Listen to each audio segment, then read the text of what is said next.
This week's MindEspresso is about chatter, how to harness that voice inside your head to create a more positive world. Now, if you have negative internal chatter, it comes out in the external way you interact with the world. It comes out in the expression, your tone of voice, and your overall emotional state. And then people treat you that way. So if you have poor internal chatter, people tend to treat you the way that you're expected to be treated by your internal chatter. That reinforces your internal chatter, lowers your self-image, and the whole thing goes around and around.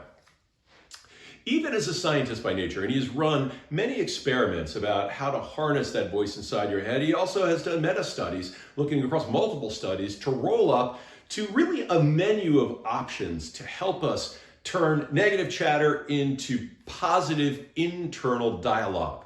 And I'm going to start off with shouldn'ts. What shouldn't we do?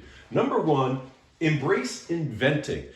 Yes, you can talk about your challenge to someone, but you need to immediately turn to constructive solution-oriented approaches, or that venting is actually going to magnify the challenge. And other studies have shown that. If I engage in venting, what I'm doing is telling myself this is really important. And so then it starts that whole negative cycle.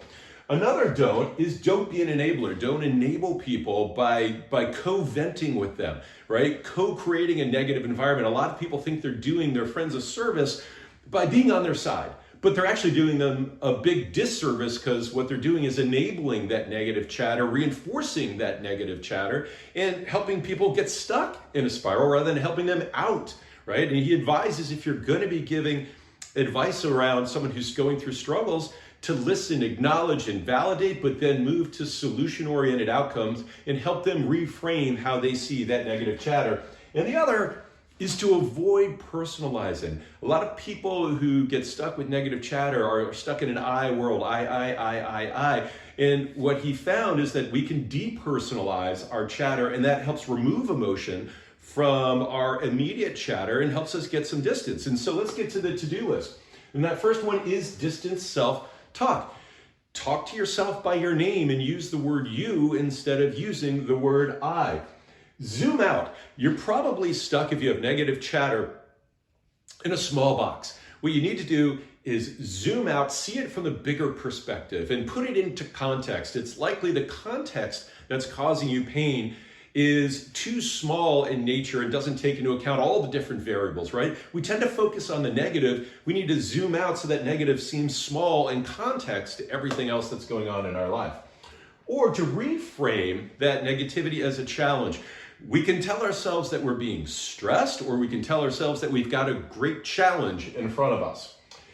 Make a placebo. This is one of my favorites. And again, this is a menu. None of these work perfectly for everyone. So think of these as choices that you can make. I love this make a placebo. What they found is that the placebo effect is real, and we covered this in another MindEspresso. If I believe something will work, it will work. You can take an aspirin and tell yourself it'll make yourself emotionally feel better, and that's likely to have a positive effect. And studies show this. It creates biological changes in your system when you believe something will work, and even if you tell yourself something. Another way to depersonalize is to think of yourself from a distance. Put yourself on a video screen and critique yourself from a distance and understand what's going on with that character. How would you coach that character? When you do that and you picture yourself on a wall, suddenly the pain doesn't feel as immediate internally, and you start again to get that distance. Another one I like is rituals, which have been found in studies to calm ourselves and center ourselves. Just doing a ritual, and it doesn't matter what that ritual is, will center yourself and tell your body that something is okay. So create a ritual for something that causes constant negative chatter, or if you're experiencing negative chatter, right, find something that you can do. Put stuff in order, right? Or, baseball players are famous for this. It actually decreases stress in the system. So the other thing to do when you are feeling stressed is to understand stress through a different way of thinking. Now, Bruce Springsteen was famous for constantly being nervous before he went on stage, but he would channel that stress and view stress as energy. And Anthony Robbins talks a lot about this in his work. When you're feeling that physical upsetness in your stomach, you can try to get rid of it and go, woe is me, and try to drown your sorrows, or you can say, that is a fire in me that will allow me to tackle the problem, because that's why stress exists. Stress exists to help you overcome a problem. Another trick is to normalize. Think of yourself as not alone. How many other people have experienced the same thing that you are going through? When it becomes a universal problem instead of a you problem, your mind views it differently and puts it into perspective. Time travel, which I like a lot, which is fast forward yourself 1, 2, 5 years into the future. View the problem from that distance. Look back at the problem and understand the context in your larger life. Is it going to make a difference 5 days from now, 10 days from now, 30 days from now, 1 year from now, right? And the Navy SEALs do this as well. They have a 10-10-10. Will it matter in 10 minutes, in 10 hours, in 10 days? Another trick, which we all know but don't do, is to journal your emotions.